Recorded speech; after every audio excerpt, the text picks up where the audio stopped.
Hello guys, in this video I will show you how to add comments to your Canva designs. But first of all, I just want to mention, please don't forget to subscribe to my channel for a chance to win a new MacBook. So let's jump into it. First open Canva, then open your project.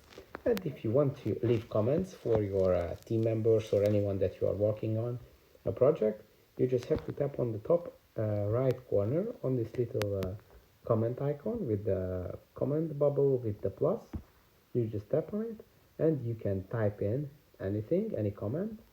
You can also use tags to mention a person from your team. Maybe you want to assign a task for your team member. You just type it in, and by tapping comment, it's going to be attached to your design. So when your team members open the project, they can see all your comments and they can follow your assignments.